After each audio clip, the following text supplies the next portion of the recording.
जय हिंद फ्रेंड्स, मैं बलराम सिंह आप सभी दोस्तों का अपने इस YouTube channel ignite peak academy में हार्दिक स्वागत एवं अभिनंदन करता हूं। आशा करता हूं कि आप सभी स्वस्थ व आनंद होंगे।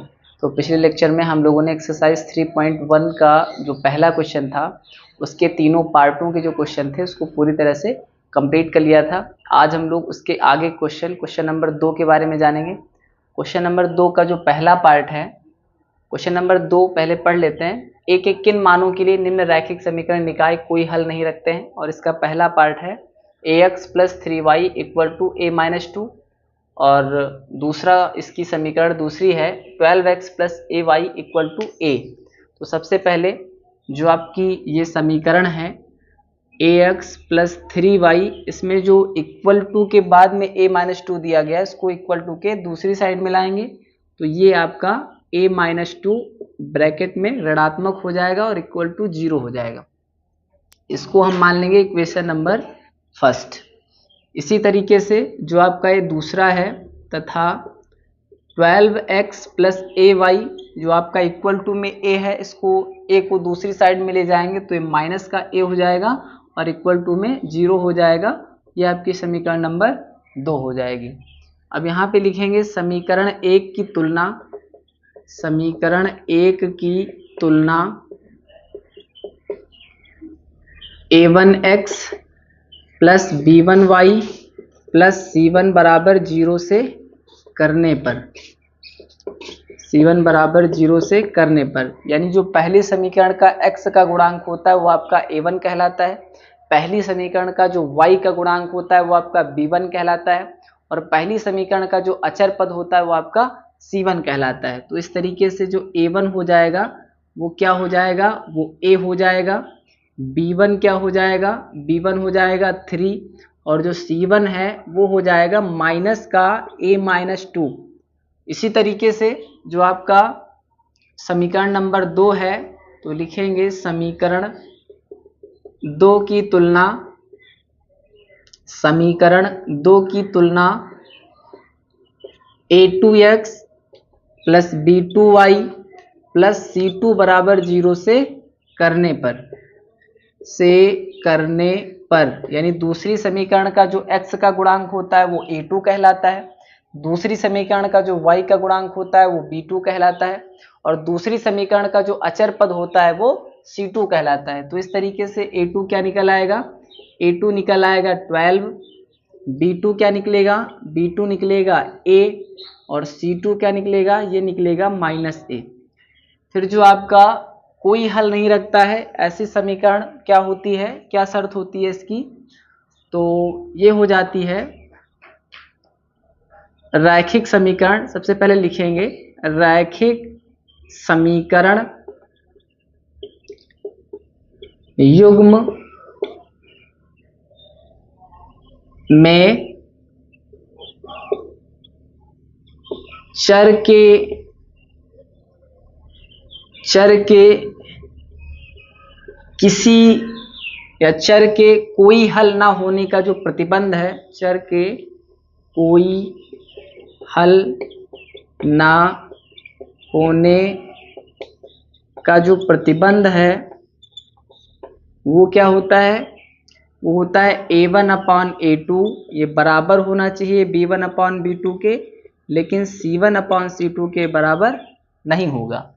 अब इस फार्मूले में आपने जो a1 a2 b1 b2 के मान निकाले हैं उसको रख देंगे। तो a1 का मान क्या है, a है, a2 का मान क्या है 12 है, b1 का मान क्या है 3 है और b2 का मान क्या है a है, c1 का मान कितना है, यह है माइनस का a - 2 और जो c2 का मान है माइनस का a है और ये इसके बराबर नहीं होना चाहिए, माइनस से माइनस कट गया।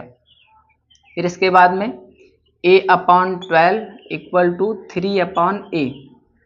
3/a और जो आपका ये दूसरी इक्वेशंस है तथा 3/a जो आपका दूसरा पार्ट है b1/b2 = c1/c2 का, ये बराबर नहीं होना चाहिए a - 2/a के।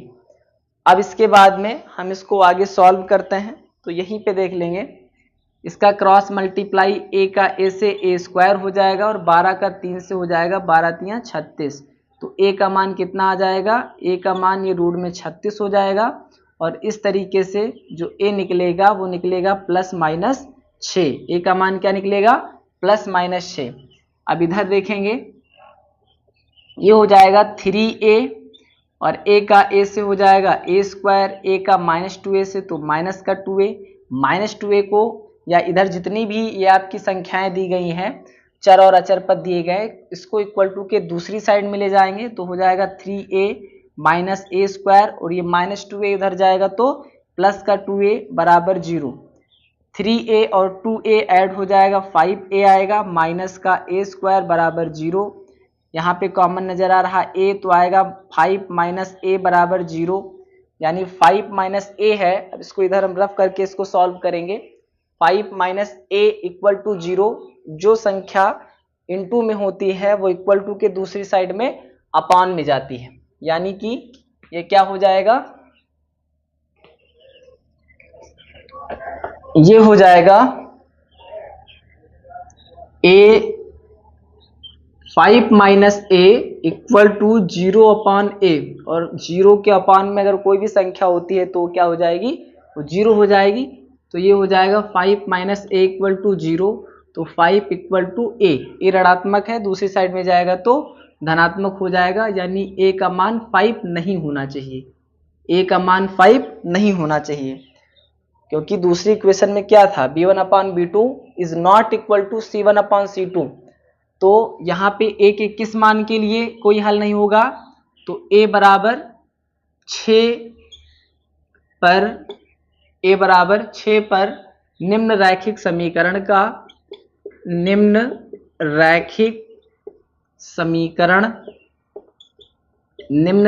समीकरण निकाय कोई हल नहीं रखता है, कोई हल नहीं रखता है। यानी समीकरण निकाय के लिए अगर वो कोई हल नहीं रखता है तो a का मान इस समीकरण निकाय के लिए 6 होना चाहिए और a का मान 5 के बराबर नहीं होना चाहिए, तभी ये समीकरण निकाय कोई हल नहीं रखेगा। तो अब हम लोग बात करेंगे क्वेश्चन नंबर 2 के दूसरे पार्ट की। दूसरा पार्ट है 3a + 1 × x + 3y - 2। इसे हम मान लेंगे इक्वेशन नंबर फर्स्ट, और जो दूसरी इक्वेशन है a² + 1 × x + a - 2 × y - 5 = 0, इसे हम मान लेंगे इक्वेशन नंबर 2। अब हम समीकरण 1 से a1, b1 और c1 के मान निकाल लेंगे। तो समीकरण 1 से a1 कितना हो जाएगा, x का गुणांक a1 होता है 3a + 1, b1 क्या हो जाएगा, ये हो जाएगा 3 और c1 क्या हो जाएगा -2। फिर समीकरण 2 से a2, b2 और c2 के मान निकाल लेंगे। तो समीकरण 2 से a2 क्या निकलेगा, ये निकलेगा a² + 1, b2 क्या निकलेगा, ये निकलेगा a - 2 और c2 निकलेगा -5। अब जो रैखिक समीकरण निकाय का कोई हल नहीं है, इसका क्या प्रतिबंध होता है, तो लिखेंगे रैखिक समीकरण निकाय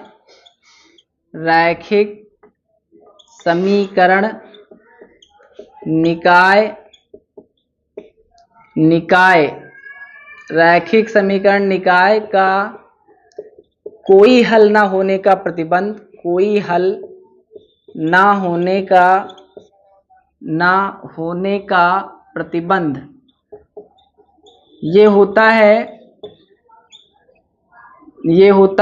a1/a2, ये बराबर होना चाहिए b1/b2 के, लेकिन ये c1 और c2 के अनुपात के बराबर नहीं होना चाहिए। तो a1 a2 का मान क्या दिया गया है, ये भी हम नोट कर लेंगे।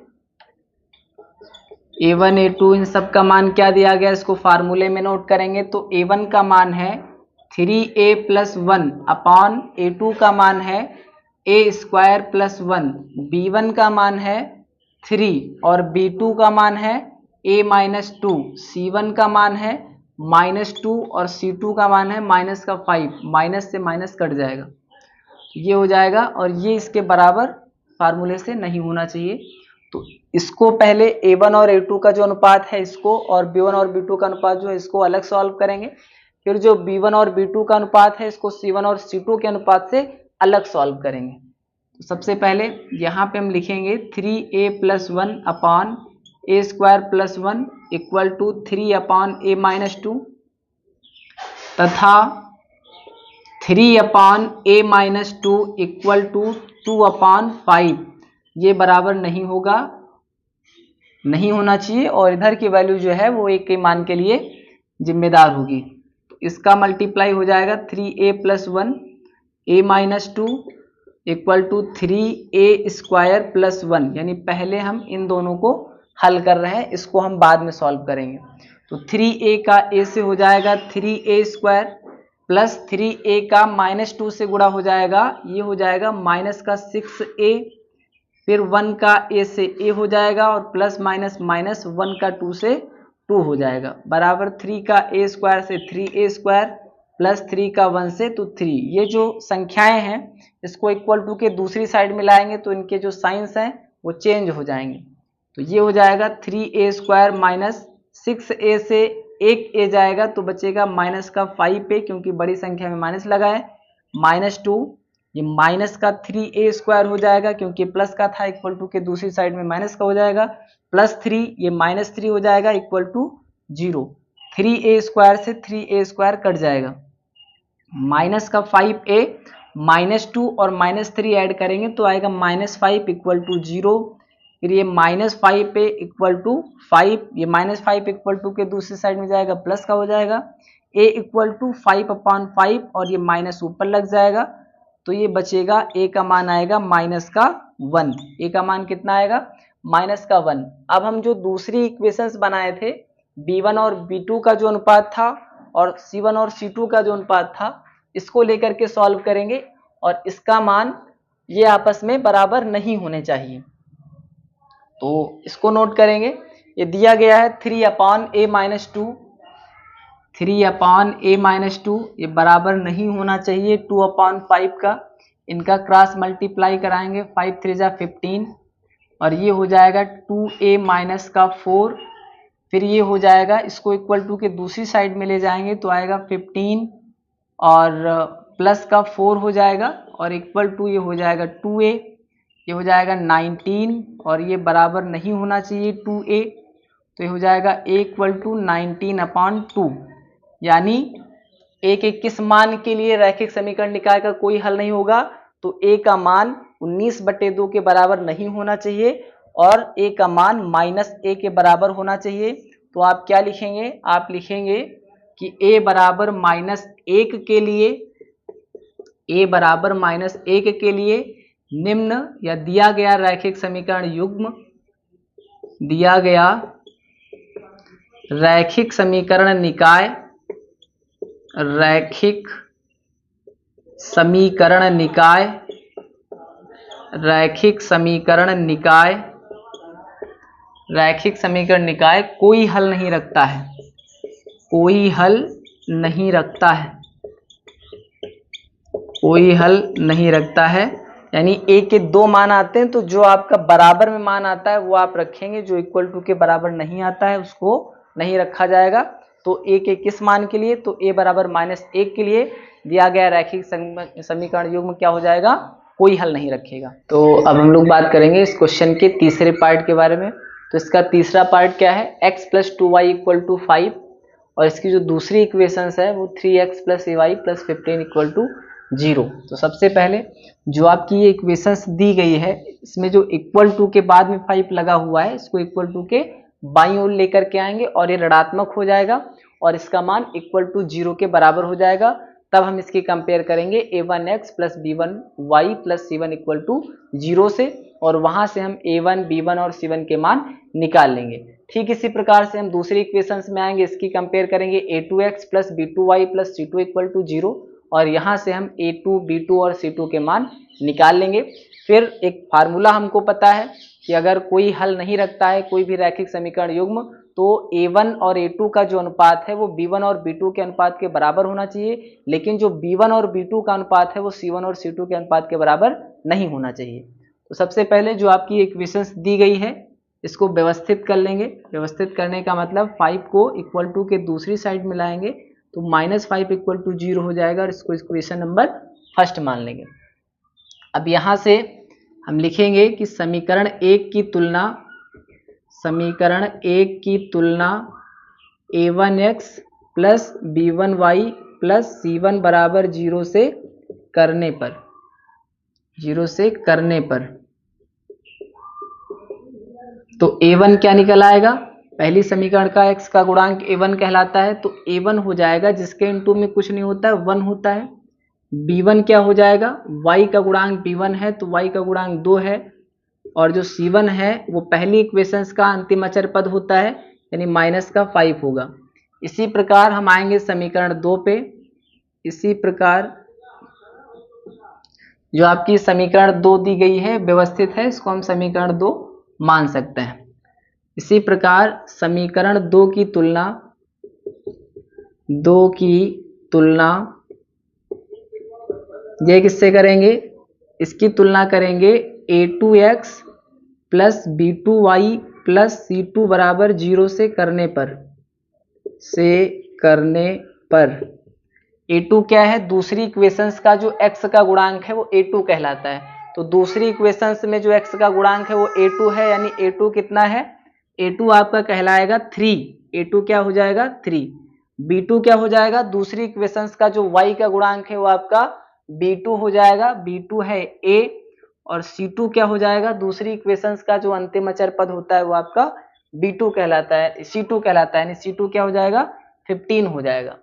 अब अगर निकाय कोई रैखिक समीकरण निकाय कोई हल नहीं रखता है तो उसका प्रतिबंध क्या होता है उसको नोट करेंगे। तो लिखेंगे रैखिक समीकरण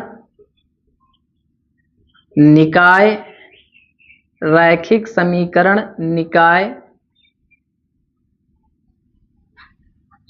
के कोई हल ना रखने का प्रतिबंध ये क्या होता है, ये होता है a1 अपॉन a2, ये बराबर होना चाहिए b1 अपॉन b2, लेकिन ये c1 और c2 के अनुपात के बराबर नहीं होता है। अब यहाँ से हम लोग इन वैल्यूओं की मान रख लेंगे, यानी इन ए बी सी का जो भी मान दिया गया है उसको हम यहाँ से जहाँ पे निकाले थे वहां से इस फार्मूले में उसका मान रख देंगे। तो a1 का मान क्या निकला है, ये 1 निकला है, a2 का मान क्या है 3 है, b1 का मान क्या है 2 है, b2 का मान क्या है a है, और c1 का मान क्या है माइनस का 5 है, और c2 का मान क्या है ये प्लस का 15 है। ये बराबर होना चाहिए, ये बराबर नहीं होना चाहिए। तो यहाँ से 1/3 इक्वल टू 2 अपॉन a अलग इक्वेशंस बनाएंगे, तथा जो b1 और b2 का अनुपात है वो c1 और c2 के अनुपात के बराबर नहीं होगा। इसको आप दूसरी साइड में लिखेंगे 2 अपॉन a, ये बराबर नहीं होना चाहिए -5 अपॉन 15 के। इसको सॉल्व करेंगे, क्रॉस मल्टीप्लाई हो जाएगा दोनों का, तो a का 1 से a हो जाएगा और 3 का 2 से, तो 3 2 जा 6 हो जाएगा। इधर आएंगे तो 15 का 2 से हो जाएगा 30 हो जाएगा, इक्वल टू ये आएगा माइनस का 5 पे। तो यहाँ से ये बराबर नहीं होना चाहिए। यहाँ से जब हम a की वैल्यू निकालेंगे तो आएगा 30 अपॉन माइनस का 5, ये काट देंगे 5 6 जा 30, तो ये a का मान निकलेगा माइनस का 6, और ये बराबर नहीं होना चाहिए। यानी अगर a का मान 6 आ जाएगा तो जो आपका रैखिक समीकरण निकाय है इसका कोई हल नहीं होगा, और अगर a का मान -6 के बराबर नहीं होगा तब भी आपका जो ये रैखिक समीकरण निकाय दिया गया है ये कोई मान नहीं रखेगा, ये कोई मान नहीं रखेगा। तो यहाँ पे हम लिखेंगे कि a बराबर 6 पर दिया गया रैखिक समीकरण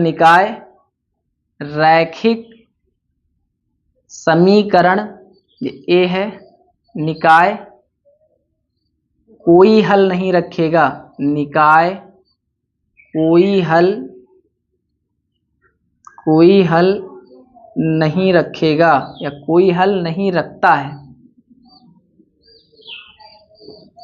तो इस तरीके से आज हम लोगों ने क्वेश्चन नंबर 2 के जो 3 पार्ट थे उनके बारे में पूरी तरीके से जानकारी प्राप्त की, पूरी तरीके से उनको सॉल्व कर लिया।